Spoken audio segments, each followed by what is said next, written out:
Today we're going to talk about the border between the tribes of Benjamin and Judah inside Jerusalem. This is my second lecture in the series.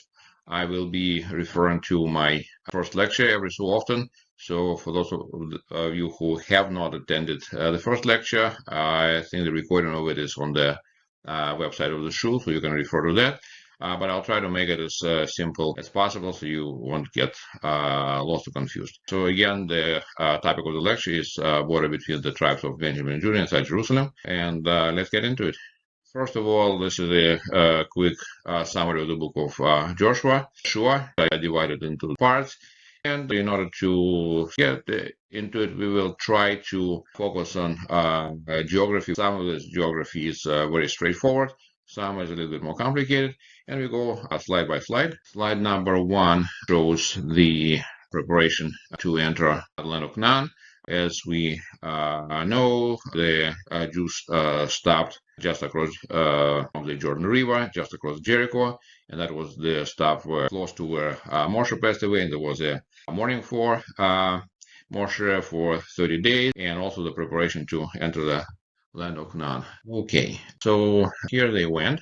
The chapter 2 is a very well-known famous story about how Yeshua sent 2 spies through the Jordan River to the Jericho, and the story of Rahab. Geographically speaking, it's very straightforward, straight line east-west, maybe 5 miles to the Jordan River, additional 5 or 6 miles to Jericho, how the spies were hiding there.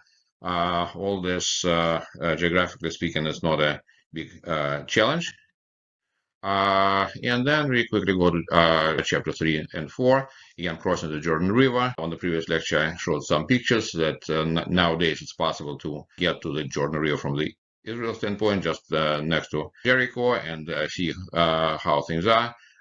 This access to Jordan River is very close to the country of Jordan. It became available for security reasons only recently, probably around 2005. Before that, it wasn't possible to get that close to that particular location. The same chapter actually, but we said that when they were crossing the Jordan River, it was interesting because the water stood up, and the water was up into the city of Adam. So here comes one more geographical, which was referenced to, and which you would like to know what it is, and possibly come and visit it. So the town of Adam, which is next to Zarethan, has been identified next to Damia Fort, approximately 20 miles north from Jericho. And this bridge, this area in the country of Jordan, is known as Prince Mohammed Bridge, versus in Israel is known as Yeshua Dam.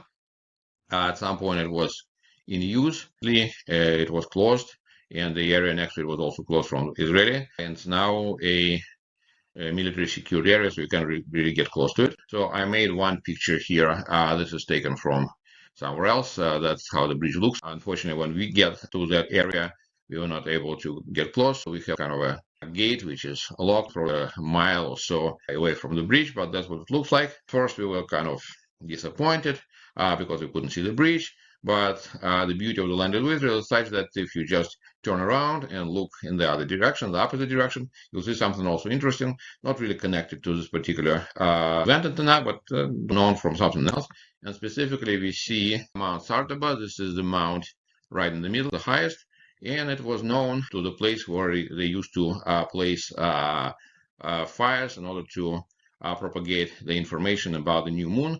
So the new moon is announced in Jerusalem, they would put up a fire in Jerusalem. They would see it on the top of Mount Sartaba, put another fire, and this is the way how the information was propagated before the telephone, telegraph, and internet times. So this is Mount from the city of Adam. And here we are. We're looking right now. So Jordan River is behind us, and we're looking straight west. So that's what I was just talking about, Mount Sartaba. And just to give you a perspective on where we are, here we have the bridge. Mount Sartaba next to it is also Wadi Farah starts, and like 3 locations which we kind of mentioned last time Shem is in the middle. If you go from the city down to the Wadi Farah, we get to the town of Tirza, which was once a capital of the northern kingdom. And on the left is Sebastia or Samaria, and also one of the capitals was changed in the country or the northern part of Israel, and this was one of the capitals at a later time. There are multiple biblical stories with it. So just to point those locations, which are approximately on the same east-west east-west location of the city or the town of Adam. So here we are, and I will show it on a different map. Here's not a very detailed map, but the city of Adam is shown here as well, so it's close to the Ephraim, Menashe, and so on. So this is our chapter 4, when they were crossing the Jordan River, going further. Now they cross the Jordan River. The Israelites, all the Jews who came out of Egypt and were in the desert for 40 years, now stayed at the place of Gilgal. We know that Gilgal is next to Jericho. Where exactly Gilgal is located, we don't know, but over there they were preparing for conquering the city of Jericho, and that's the place where the circumcision took place. Again, geographically speaking, it's very straightforward. Straight line, 5 miles east, 5 miles west, and this is just around the Jordan River. So circumcision was done, and then at chapter 5, then they preparing to Jericho. Shul meets the angel. The angel tells him to take shoes from your feet because this is a holy ground, and this is like a very famous story in the book of Yeshua. Chapter 6 is conquering Jericho. You can't exactly know what Jericho is because there are sources of water and this ancient Jericho, and it's possible to visit it nowadays. Chapter 7, we need to extend the map a little bit. This is a famous attempt to conquer the city of Ai, which is next to Bethel. That was basically the main point of my previous lecture. There was one unsuccessful attempt, the second was successful attempt, and then they moved and were helping the people of Givon, or Give, the place where the citizens made a pact or agreement with Israel, so that they will help them. And of course, the Canaanites or Amorites attacked the city of Givon, and Yeshua held them, but he was using the same road. So again, from geographical standpoint, it's pretty straightforward. Probably 5 miles from Jordan River to Jericho, and additional like 16 miles to the city. Again, mostly moving east-west. Next time they conquered and burned the city. Why? This is chapter 8. Chapter 9 is more difficult because all of a sudden the Jews went from Gilgal, which is next to Jericho, all the way to the Shem, which is around 20 miles north and west from the main campus. It's not really clear how they went, but there was all these blessings and curses on Mount Gerizim and Mount. And I showed during my previous lecture, Mount Gerizim and while it's still there, there's Har Bracha, there are still Samaritans there, and I showed some picture of the high priest of Samaritans, and showed Samaritans mezuzah, also showed that they make sacrifices there, and so on. Chapter 9 is people of Givon. Givon is a city next to Jerusalem, just slightly north of Jerusalem. Well-known place, very well studied by archaeologists, with a lot of archaeological discoveries there. It also mentioned other places of Tanakh. Chapter 10 is geographically challenging because chapter 10 is basically how Yeshua went from Gilgal to Givon, and then he took over the center and southern part of the land of Canaan. First of all, they mentioned multiple kings of Amorites and different towns, and then the very precise path of how Yeshua was chasing those Amorites. So first you go from Givon, then from Beit Horon, then Beit Horon Ridge, kind of going west, and then going south to Mount Falad. Most of those places are known, but it's a lot of geography there. And this is one of the things that could be possibly done. For example, if somebody wants to go to Israel and specifically study a 10th chapter of the book of Yeshua, it's possible to maybe like in one day or so to visit all those places. Some of them are actually very well developed in modern days. For example, there's a place called Lachish, one of those, I think it's right here, places which was known from other parts from the Tanakh. And in Lachish, nowadays, they made a big museum and a big exhibition point, and you can look at the area, see the fort, see the ramp, see the gates, and multiple other archaeological discoveries. At the same time, there's a very well done museum which was recently opened, and has a lot of exhibition there. So it's one of those places where actually biblical story was developed by the, I guess, modern Israel authorities, and there's a very nice museum there to see all the biblical sites about that particular story and about the events which happened in the city afterwards. But other places there are as well, so there's a lot of places to see. So my vision is that maybe some years later it will be possible to just call the Israeli tourist agency and ask them possibly to the interested tourists to specifically walk all the places mentioned in the chapter 10 of the book of Going next to the chapter 11. First, we're going to see all those places in chapter 10. They are mentioned here.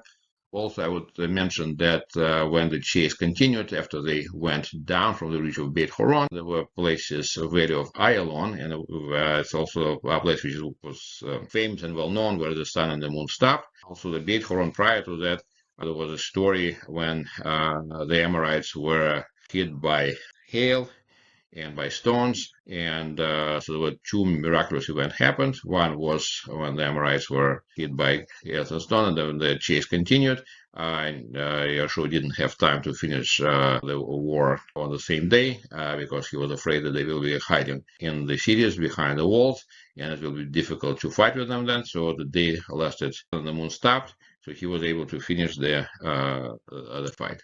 From there, we go to chapter 11. Chapter 11 is a northern campaign. Here we have a little problem because we know that the king of the Canaanites was King Yevi. He was from the place called Hatzor. However, where exactly the battle took place, we are not sure. This particular author showed that the battle took place at the place called Mei Mirom, but Mei Mirom, different churches put at different locations. Next to Gilboa Mountain, which is like southern part of the Jezreel Valley, which is one possible location.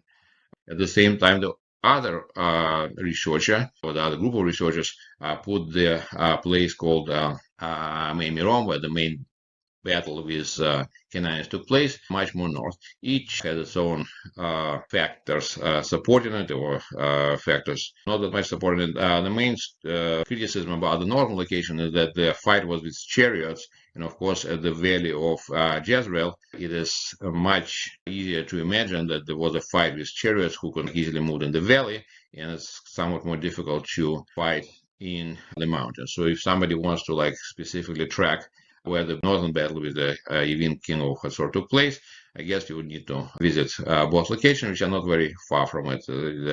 Next to Mount Gilboa, where potentially the battle took place, or type of northern Galilee, north to the Kinneret, where it's also possible that the battle took place. So this is chapter 11.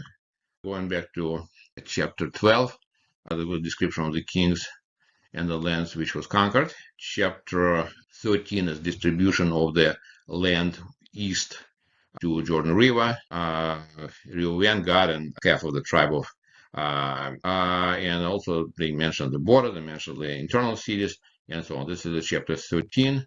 14 was specifically talking about land given to Caleb next to some of the Judah, next to the city of Hebron, and then chapter 15 to 21. It's basically like index description of cities for each and every tribe.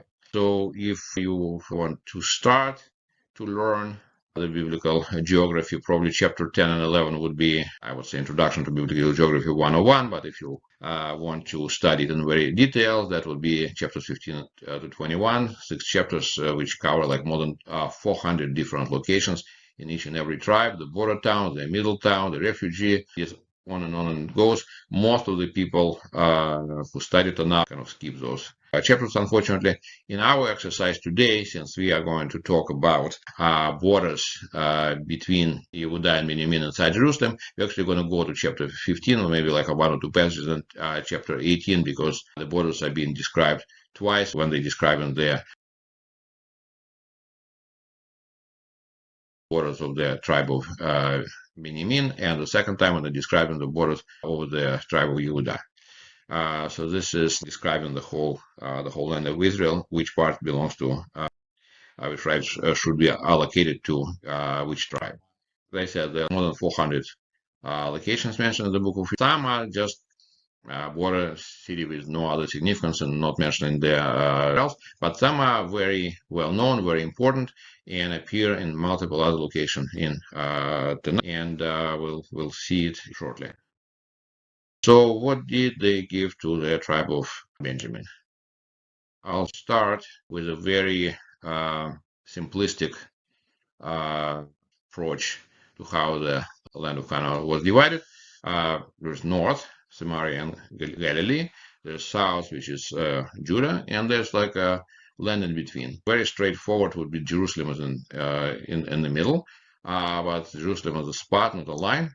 So if one wants to make a line, the line would be going from Jerusalem east and west. However, it's not exactly a line, it's more like a band. And the band, or the ribbon rather, is consistent of two parts. The eastern part is the tribe of Benjamin, and the western part is tribe of Dan. And this is a very rough division between north and south. Now, a very simplistic way, we can think that Benjamin allotment would be a rectangle. So left upper corner would be Beit Horon, left lower corner would be Kiryat Yearim. Those are famous places which are known in other places in Tanakh, which I'll show later. In the middle, there's Bethel on the top and Jerusalem on the bottom. And on the eastern side, on the right side of the rectangles, the right upper quadrant would be Jericho, and right lower quadrant would be Beit Hogla. All these places are known, identified, could be visited, could be looked at. And of course, the Dan is on the western part. So this is more accurate shape of what exactly was the tribe of Dan. Of course, it's not a rectangle. Rectangle was oversimplification, but that's what looked like some type of geometrical shape. And all these places and additional towns along the border are shown here. Here I would mention two things. One is that both the allotments of Benjamin and allotment of Dan, not just historical, they are being, to some extent, not exactly, but they are being used as municipalities or places known to modern Israel. So, for example, if you're driving along a highway, you get into the territory of Benjamin on a highway, it will be a sign that you're getting into the territory of Benjamin, and there's a sign. The wolf is an animal sign attributed to Benjamin. To the same token, there's also an area in modern Israel called Gush Dan, not exactly covering that territory of Dan. Gush Dan is basically Tel Aviv and around Tel Aviv. For example, I don't think anybody would refer to the city of Modi as Gush Dan, but Modi, of course, in the past was a territory of Dan. Also to mention here that the tribe of Dan didn't stay in that location because they couldn't really conquer it from the Plishtim, so they ended up going north, and so Dan has the historical location which was given to them, but in the end they settled in the north, and that's why we have a famous saying in multiple times in the Tanakh from Dan to Beersheba. Dan is the most northern part of Israel versus Beersheba is more southern. So that was kind of initial Dan, but not the Dan where the knights eventually settled. Okay, so here's a little map showing where exactly the territory of Benjamin is on the modern map, and we are going to only in big details talk about a small part of that border, which is inside Jerusalem. We quickly go through the rest of the border just to get an idea. First, we're going from Jericho to Bethel. That was my whole previous lecture, which, to make it simple, it's like a dirt road, 16 miles with no tourist attraction there. The only tourist attraction would be like wonderful views of the Judean desert, but there's no artifacts there's no museums, nothing. But I hope I showed well on my previous lecture how many events mentioned in Tanakh happened there, and that's a quick description of major stories from Tanakh which were occurring on that road from Jericho to Bethel. Again, I will refer to my previous lecture for all the details, but we can see how many things happen.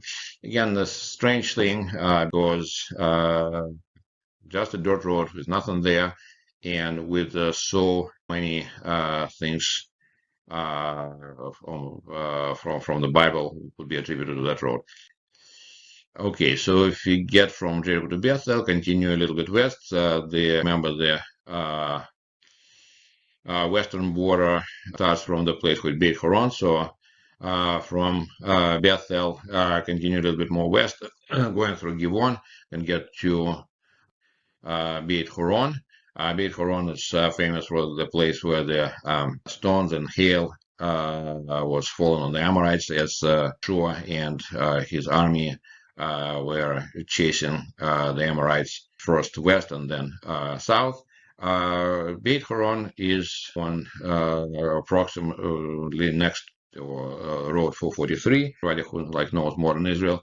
And Kiryat Yarim is on Route 1 from Jerusalem to Tel Aviv. So it's about 5 miles north line, imaginary line, which is the western border of the tribe of Benjamin. And at some point, we were trying to walk this road, and see if we can find any type of a geographical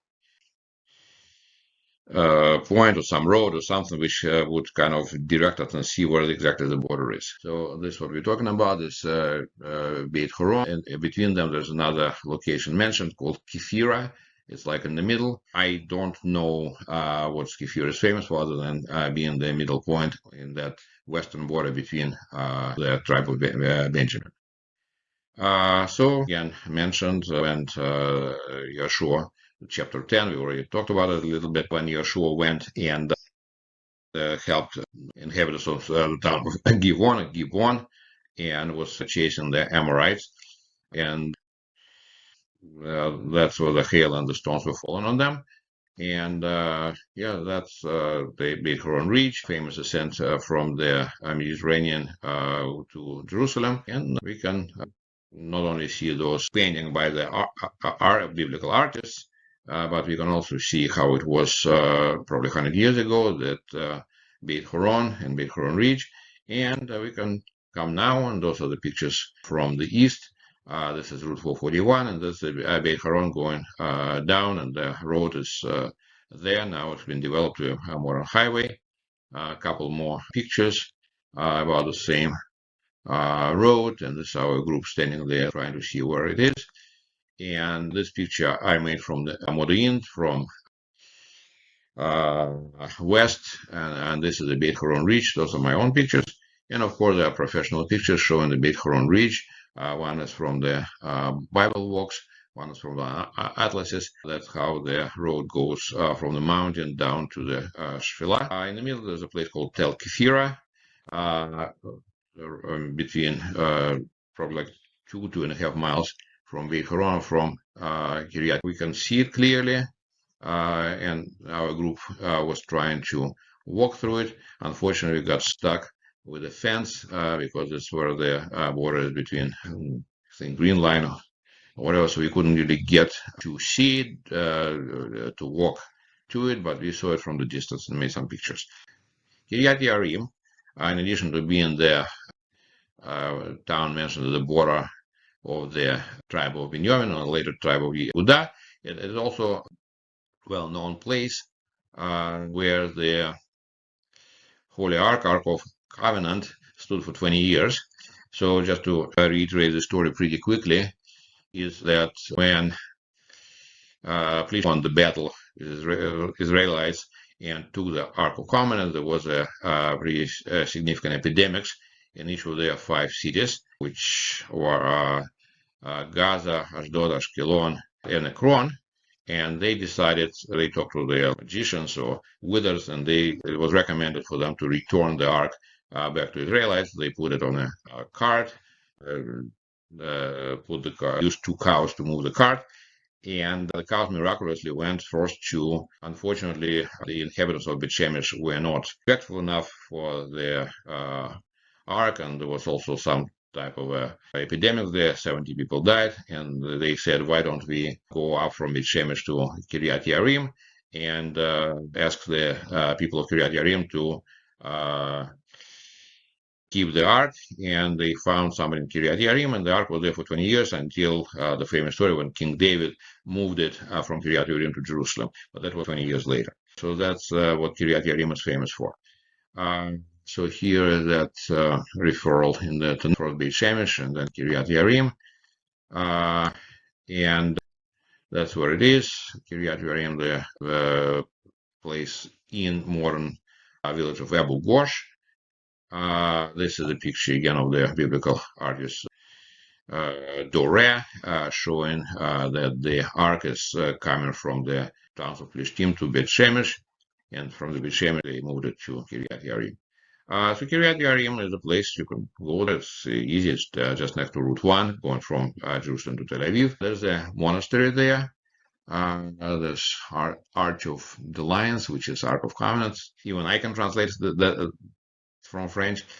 And this little monastery, that ark, picture of the ark is there. This little picture showing how the ark is moving on the cart with cows. And apparently there was a Byzantine church there in the past. In the 19th century, they made it like more modern church there. Monastery is undergoing reconstruction now. A couple of pictures of the monastery here. And here I'm trying to like come to that spot and try to see, could we possibly have any landmark showing where the border is between the tribe of Benjamin, the tribe of Dan. And we actually cannot see much because it's like only hills up and down, up and down. That picture I'm looking north now. I'm moving my camera to the right. It's like this is probably north. And when I move it all the way to east, I can see in the farther Route 1, which is slightly in a particular location in front of me, and then this is a pop of the previous picture, and we can see the Jerusalem in the back, and Route 1, and this is towards Jerusalem. So that's where we are. A couple more pictures, again, it's the same thing. Here we see the Route 1 going to Jerusalem, and from there we finally will see one little thing. I'm making the picture of that Kiryat slightly west, and then I turn around and see the city of Modi'in. And Modi'in is already at the Shvila, so it's like at the bottom of the mountains. So my theory is that it's very difficult to make a border through the mountain going up and down, unless you have like a lot of pegs and ropes and fence to do the border. And probably the border wasn't exactly going through the mountain. It was going like slightly west through the plain, where it's much, much easier to demarcate the border between the tribes. And this is a picture from the atlas showing the borders. And I guess the author of this map supported my theory. You can see the border is not exactly through those border cities, but slightly west from them. So we're done with the northern border, we're done with the western border, we're going to the southern border. Hopefully, finally, we'll get to border inside Jerusalem. So here we have Kiryat Yarim, we have Jerusalem, we have and we have the most eastern part is called Beit Hogla. And those places are like modern Israel to find them. I'll quickly talk about Beit Hogla. Beit Hogla is the most eastern part. It's a place mentioned several times in Tanakh. We went there. It's it's in the desert. It's next to the Dead Sea. It's next to Jericho. some type of a water source there with some vegetation and palm trees there. So just pictures of beholder, looking east, looking west this time. The couple of a little man-made construction, probably some type of a man-made cave. Some monks used to live there in the past in the desert. You can see all these places. They're very exciting, but again, not a whole lot of geography, except for St. Gerasimos Monastery, which is a Byzantine monastery just next to it. And we also went there. People in that monastery are known to do mosaics. Those are like what they produce now. Different types of mosaics. Here you see that they haven't finished it, so you have like a bottle of water, and they just left it and probably will finish it in a day or two. Here in that monastery, they have a little mannequin of a donkey, or a lion, several flags, one on it goes because it's Byzantine. It has a classic eagle. This is probably not an old mosaics. They just made it. Later, a couple of pigeons in that area. Here I mentioned there's also like a little Jewish farm called Beit Holy in the area. We didn't visit it, but for those who are interested, they have a couple of clips on YouTube. So for those who are interested to look into it, I'll leave a reference here. So we covered all the introduction and finally getting slowly into Jerusalem. So first of all, we're going from one extreme to the other. My first lecture was about the dirt road, which has a lot of biblical events associated with it, but not that many artifacts and not that many tourist attractions. This lecture inside Jerusalem, that there are the opposite. There are too many artifacts, too many tourist attractions, so it's kind of difficult to dissect and find out what exactly was there at the time of Yeshua, because there's so many things happened there, so many people lived there, so many went later, and there's so many museums and structures, and so it kind of obscures the way the land looked like, but hopefully it's not that difficult to put on magic glasses and see exactly where it was, where was the border, and what exactly those people who came to Yeshua. The border described twice. First in chapter 15 in Yeshua, when they talking about boundary from of the tribe of Judah that goes from east to west. And in chapter 18, they talking about the border of the tribe of Benjamin. They describing west to east. So certain points which are mentioned there. War of Niftoch or May Niftoch, that has a modern name of it called Lifta.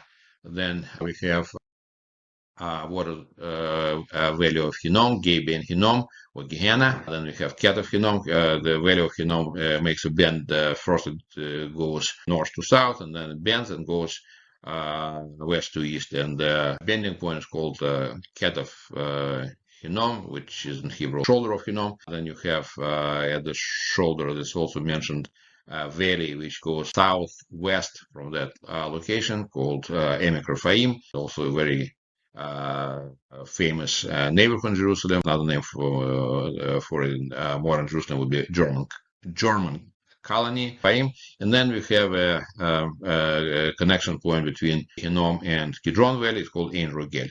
All the places I mentioned, some other places in the Bible as well, which is, I think, pretty. So the Kidron Valley is not mentioned in this particular description, but Ein Rogel is mentioned. And then we have Tyropian Valley, and we have a pool of Siloam.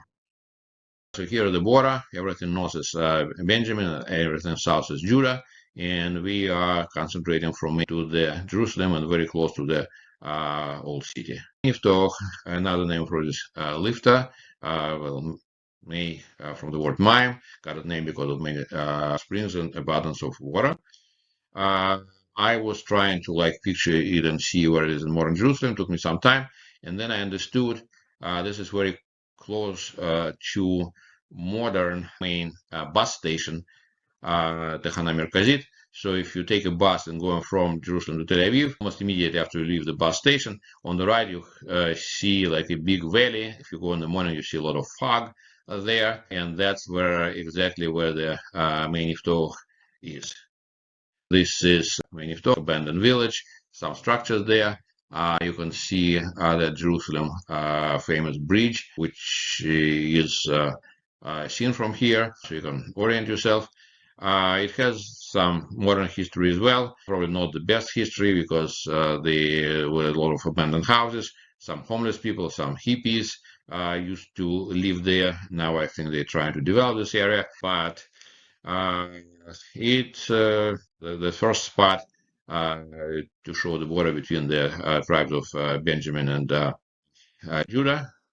And this is a bridge, and probably that black hole is where the area of Main Iftoch lift is, because it's Main Iftoch, there's a lot of water there, so I'm showing there's still a lot of water. And here is my artificial intelligence explanation how linguistically they went from Main Iftoch to Lifta. Lifta is a modern name for it, and they are claiming that Iftoch and Lifte, that's the same name. It just went through multiple changes, going through many different languages. And they explain that it could be proven that that's the same. I'll leave you to read through it if you want. To me, main Iftoch and Lift is a little bit too far apart. It just doesn't sound very similar.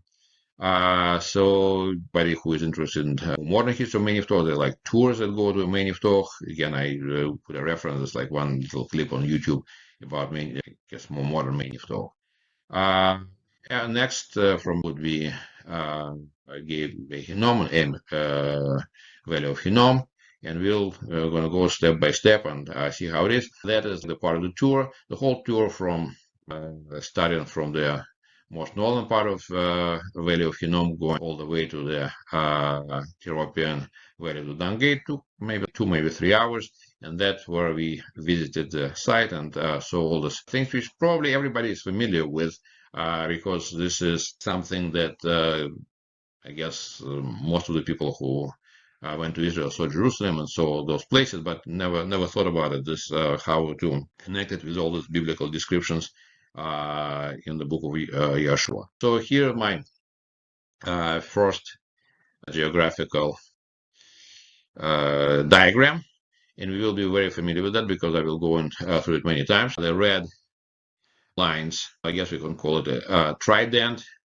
or flower. So there's one line which bends in the middle line and the right line. So this and the old city, of course, from south to north. And this is the dung gate of the old city. This is the Temple Mount, and this is Mount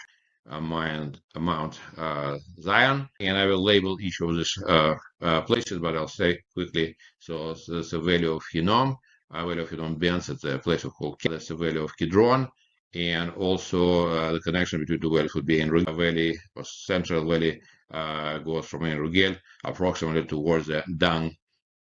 So Emek Rephaim starts Valley of Hinnom, goes west and south, and we'll talk about that as well. And then we have Kidron Valley, in Rugel, the connection of two valleys, and Tirapian Valley, and Mount Zion, Mount of Olives. Kidron Valley kind of separates the Temple Mount from the Mount of Olives. And this is a basic geography of Jerusalem, and we'll look at the picture and see that we can easily identify all this. So here I make it the same point. Anybody who doesn't see that trident, I'll show it. This is the Valley of Hinnom. Goes first from north to south and makes a bend. It's called Ket of Hinnom. Here's the place where the Ket of Hinnom, and that's where the Emek Rephaim starts. And here, continuation of the Valley of to east. It connects to the Kidron Valley, the connection point in Rugel, and in the middle the Tirapian Valley, which goes all the way to Dan Gate, and the Valley of Kidron continues south and southeast. So pretty easy to see from one of those aerial pictures. So Hinnom Valley, first of all, what it's famous for? It's not a good place. It used to be the place where they did human sacrifices, where they moved their children through the fire, and several kings during the first temple had those practices, but specifically it mentioned when we read Haftarah, or the second day of Pesach, that there was a king of Yishayahu, who abandoned those practices.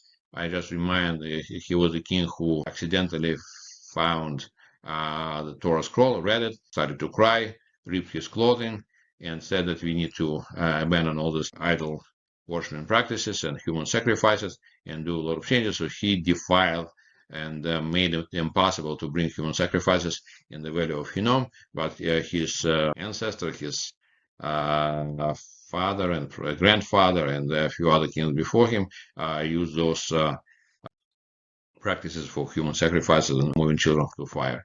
So just to quickly remind who there was a valley in the Valley of Hinnom. There was a place called Tof, and that is a reference where the Valley of Hinnom is mentioned, and quick reference to the lineage of kings in the kingdom of Judah. Those are the kings starting approximately from the time of prophet Ishayahu, Uzziah first, then Jotam, then Ahaz, then Menashe, Ammon, and here's Josiah. This is the king who stopped those practices. Before him, we had a bad king Ammon, bad king Menashe, a good king Hezekiah, but before him was the king Ahaz. So 3 out of 4 kings before him were using all the bad practices in forming those terrible rituals in the Valley of Hinnom. Quick other reference about Valley of Hinnom. The question here comes, according to Jewish tradition, how one can get into the Gehenna or underworld. And according to the Talmud, there are 3 ways to get there. One, through the wilderness, and this is we learn from the story of the sons of Korah. One is from the sea. That's we learn from through the sea. You can get to the underworld. We learn it from the book of Jonah. And one way to get to the underworld is in Jerusalem, through the Valley of Hinnom. So that's another reference what Hinnom Valley is famous for. Here's a modern map. It's pretty easy to find Valley of Hinnom because it's a street in Jerusalem called Ben Hinnom, and here you have the Ben, the cat, and we just go step by step. And I'm sure a lot of places which I show you've been there many times, but you probably didn't think about them as if they were important geographical locations. So we're just going to go through them with keeping in mind that we want to find the border between Judah and Benjamin. So this is Hinnom Valley. This is Ket of Hinnom. This is Tiropian, and this is Kidron, and Enrogel in the middle. And basically, we just walk Jerusalem from the King David Hotel, which is next to the northern part of the Valley of Hinnom, and continue south, south, south, and you're going to go east and end up in Rogel, which is East Jerusalem, and then go through along the Tiropian Valley to here the picture I showed you. This is the same picture with all this location I mentioned. So King David Hotel, Montefiore Mill, St. Andrew Church is next to the and here you would have somewhere old Jerusalem train station where the Emek Raphaim starts, in Rogel, Tiropian, Kidron, and so on. That's the same picture shown from the east. Again, if you have the trident, all the dents are pointing north, just to orient yourself. I made that picture from the Google Maps, so you can one can stand like having the western part of that Turkish modern wall, a relatively modern wall made by Suleiman the Magnificent. And so you're outside of the old city, away from old city, towards the east, and you can see King David Hotel, Montefiore Mill, and the Ket of Hinnom, that's cottage church, which was made on the location of the old Byzantine church. King David Hotel, we went there, we looked at it, nice place, you can go inside, allowed to go inside, Mel David, kind of like green, maybe kind of like Irish style, I don't know why they chose this style, and from the window you can see the old city, very nice day, very nice views.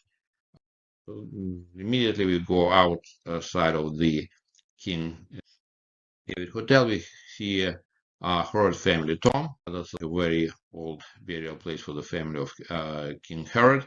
Just happened to be there, not connected to us. This is the wheel, which is basically a sliding door. It's open now, but you can close it to get to the burial place of the King Herod.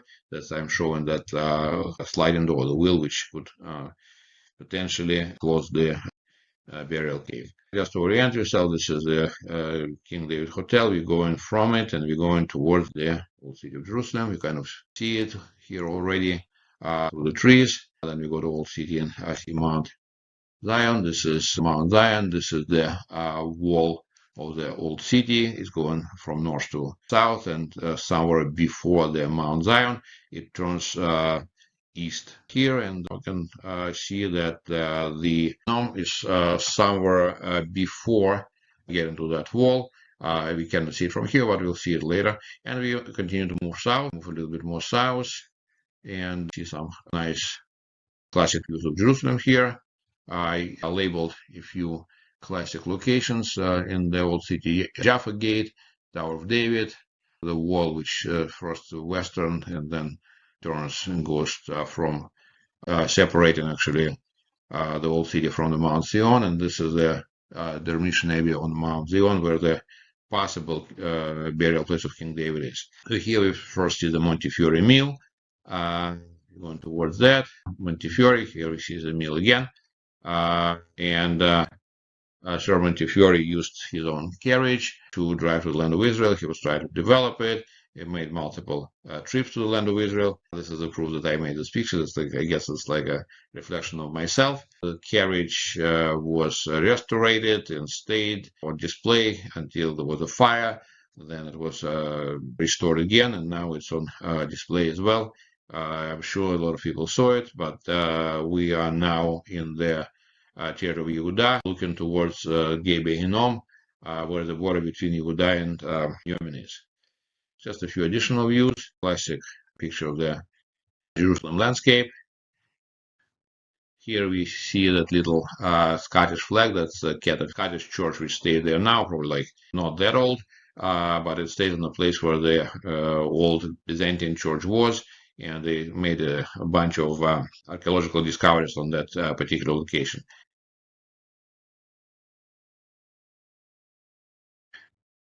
So we finally gotten from north to south to the kind of, we see it. It is situated here. Then we can see it from the other side with Scottish flag on the top.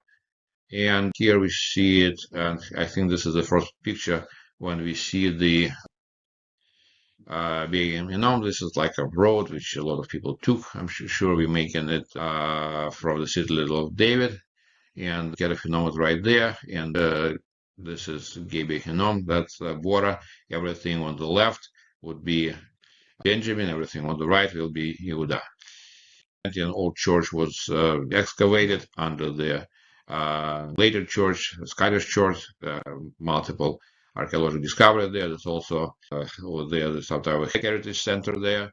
They found some old discovery of some pottery, and also I think they discovered there, which is interesting, the first biblical passage in Old Hebrew with Paleo-Hebrew alphabet or Phoenician alphabet, and this is that alphabet, and this is at Ketaphinoma actually was found the first biblical passage ever found. More archaeology of the place. From Ketaphinoma, it's also a watershed area, so it's not much developed. I'll just show where we are. We're just next to that cottage church, and stay in kind of like a little place with no structure there, but this is the watershed. So if you stay here and there's a going with all the water which goes on your right shoulder goes to Gebe Hinnom, eventually to Kidron, and eventually to Jordan River. Everything water which falls on the left side to Emek Rephaim, eventually to Nahal Sorek, and eventually goes to Mediterranean. So this is a watershed area. From here we can see classic Jerusalem landscapes and Savior Monastery, Jaffa Gate, Tower of David, and so on. That's another picture of that. And here you have our Kidron Valley and Mount of Olives, on the right side, on the eastern side of Kidron Valley.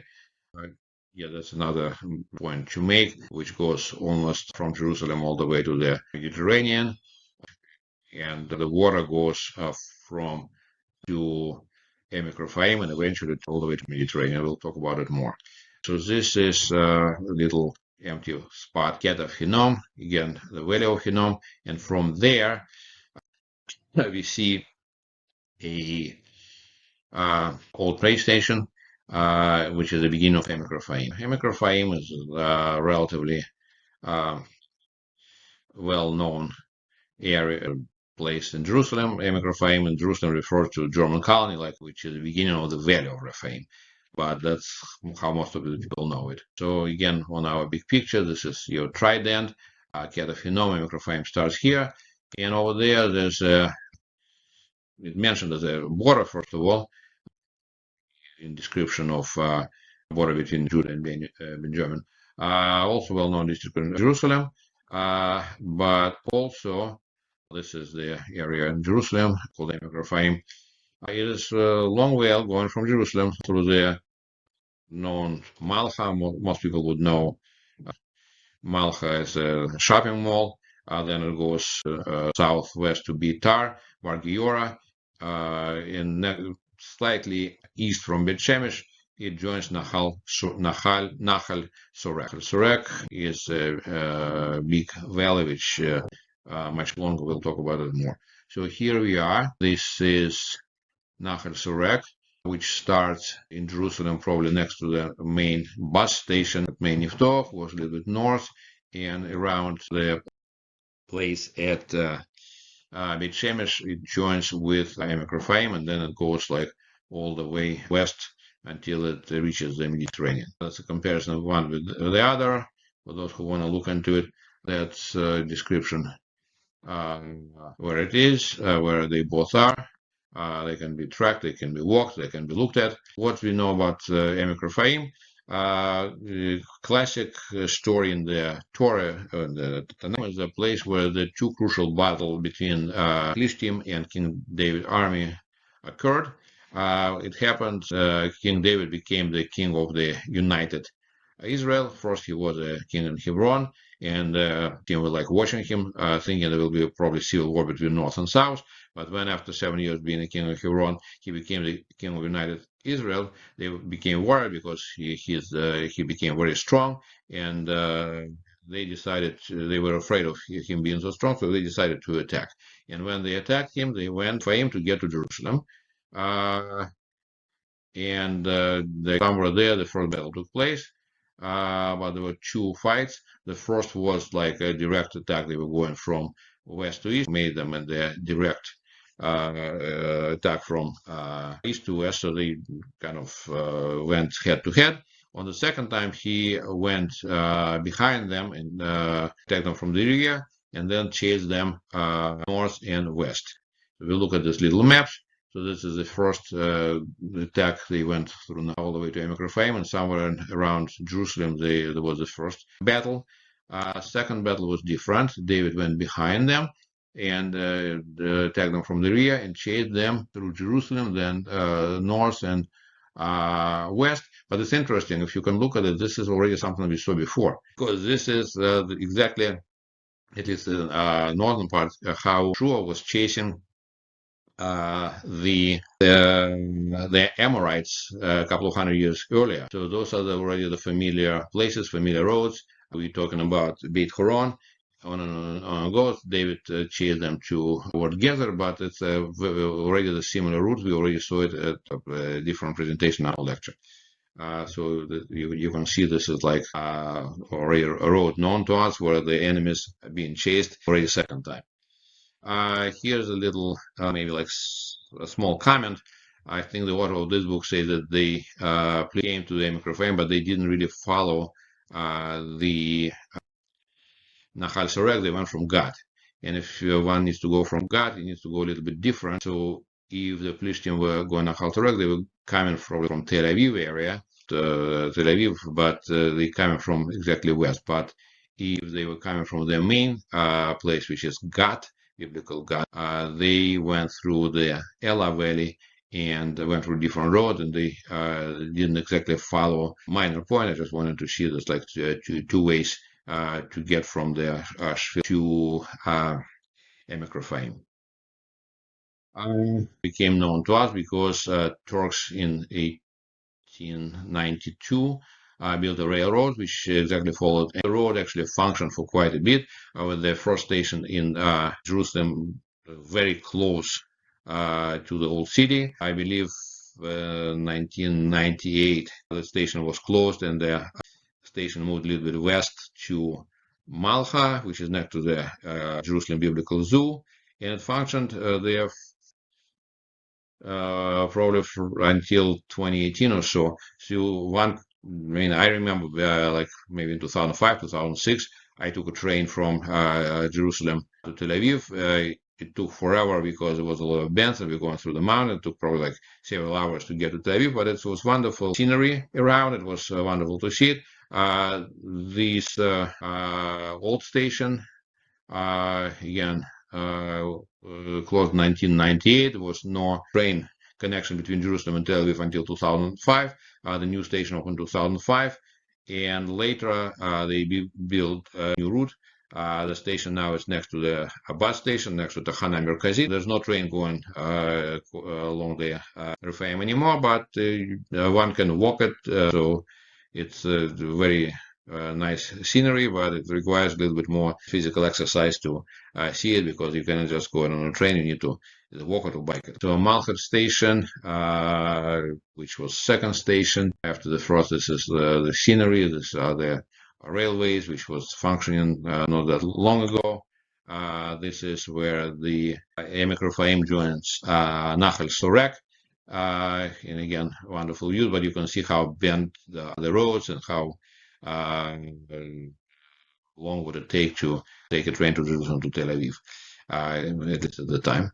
So old station closed in 1998. The new station opened in 2005 and closed in 2020. And nowadays we have a fast train that was the Malcha station, which only functioned until 2020, and the new station next to Tachana Merkazit station, and the travel time now is like 30 to 35 minutes. This is the old railway, which follows the Emek Rephaim, goes from Malcha through Gilo, through next to Bar Gior, joins the path of Nachal Sorek, goes through Beit Shemesh, and goes to Tel Aviv. The new one, of course, totally different route and much faster.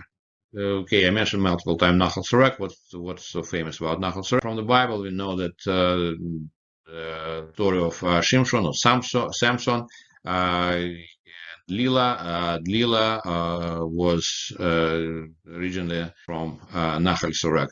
Sometime later, Samson fell in love with a woman in the valley of Sorek, and her name was Dlila. That's one mention. That's Nachal Sorek goes like all the way through Israel. Somewhat south to Tel Aviv, it gets to the Mediterranean, much longer. And here, the Emek Rephaim joins Nachal Sorek slightly east to Beit Shemesh.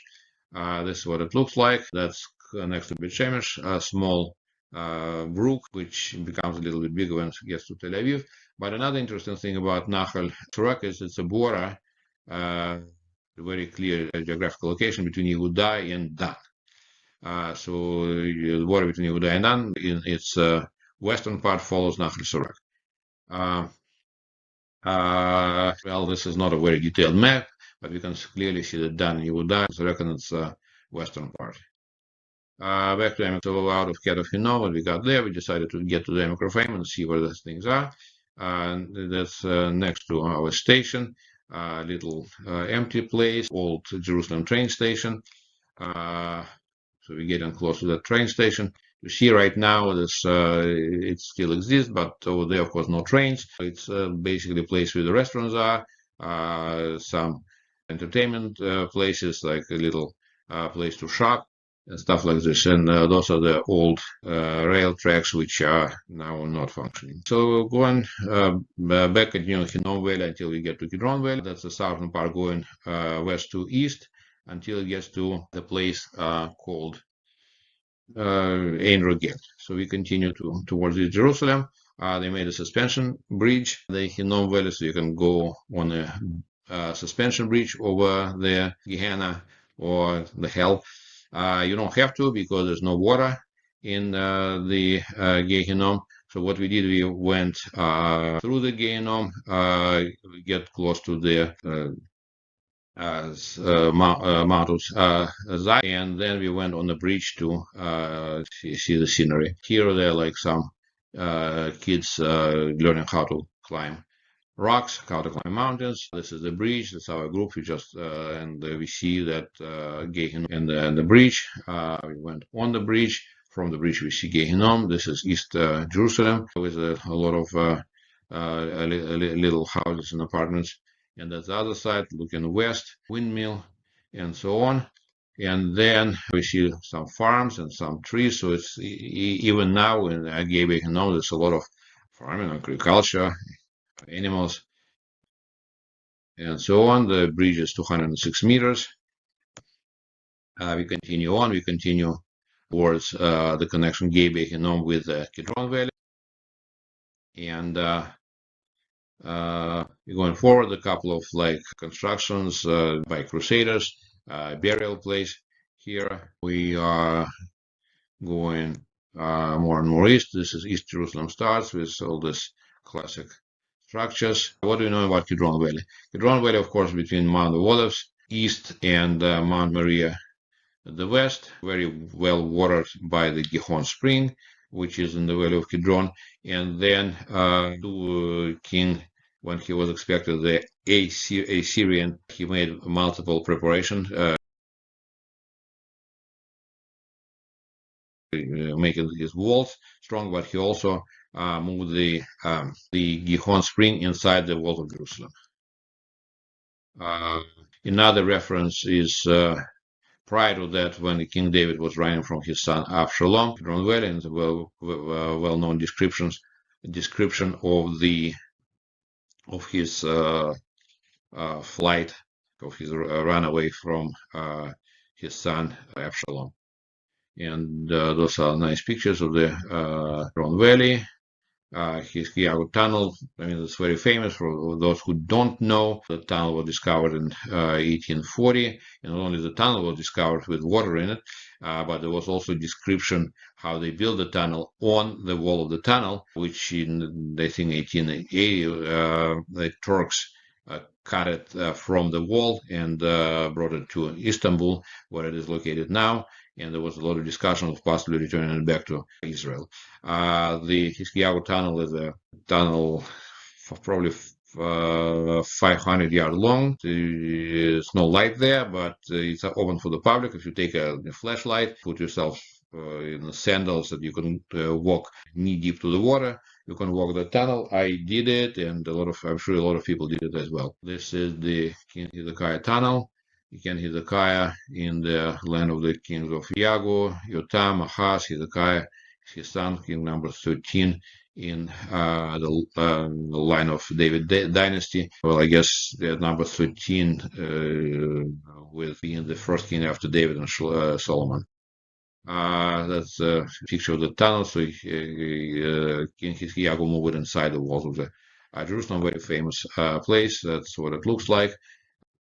Water up to the knees approximately. So we're moving forward. Here we see the first time this is still our Gehinnom Valley. And here we see the old city on the top, and we're moving more and more east. And finally, I think this is the first time we see here in Kidron here. And with that, we move into a connection point called Ein Rogel.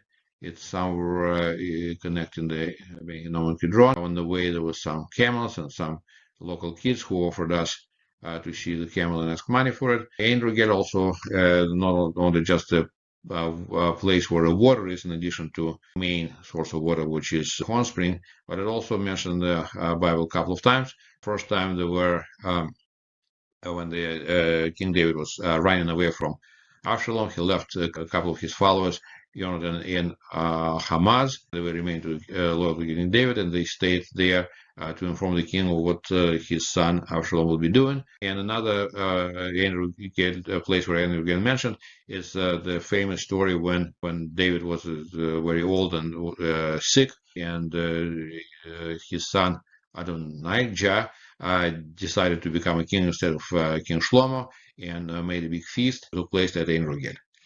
So those two events which were mentioned about. There might have been more, but those are the most famous ones.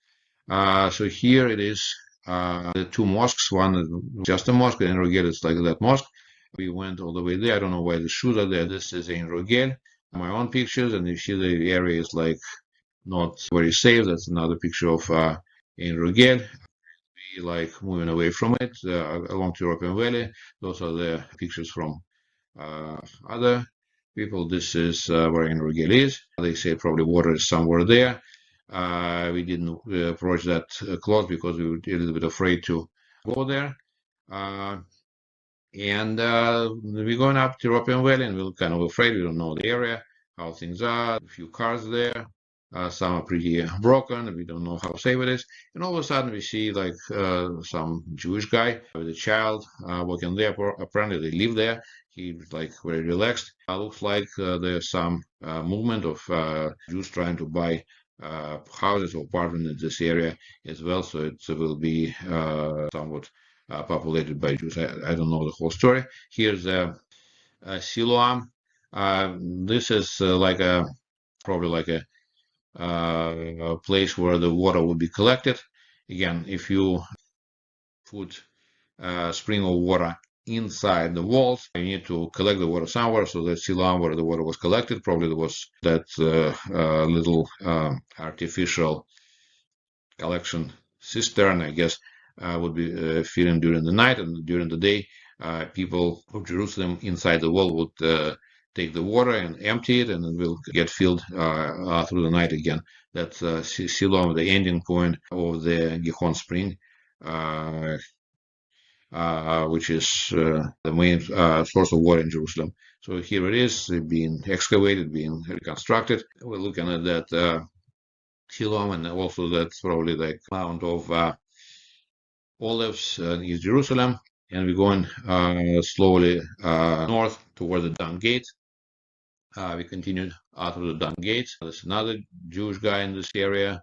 Looks a little bit different. So slowly going up, and already we see the walls of the old city. Here's the Dung Gates, and we see that silver dome. Gotten to the Dung Gates. Next to us is, we quickly looked at it as well. And pretty much this is a tour. Took maybe 2, maybe 3 hours. This is a classic picture of the old city Jerusalem. The only questions I quickly have here, and I would like to entertain, for those who studied Talmud, we know that the Mizbeach, the Har Moriah, it's not exactly all Benjamin. It's kind of divided between Benjamin and Yehuda. So if you go just by the description which is in the book of thing, which is now the old city, it's tribe of Benjamin. But how come it is connected between Benjamin and Yehuda? So back to our original picture. So here's Yehuda, here's Benjamin. But how come this part is divided between Benjamin and Yehuda? And I have like my well, I guess it's not my own, but it's, I mean, probably the most simplistic explanation that comes to mind. This is not exactly how the border is. It goes through here, but there's some type of indentation from toward the territory of Benjamin. So this is all little band is the territory of which gets all the way to the old city, and that's how you have that the Holy of Holies and the all this Mount Moriah, which shared by Yehuda, by Benjamin. That's it. Thank you very much. Thank you for your attention. Again, all the best and in the new week. And thank you for inviting me.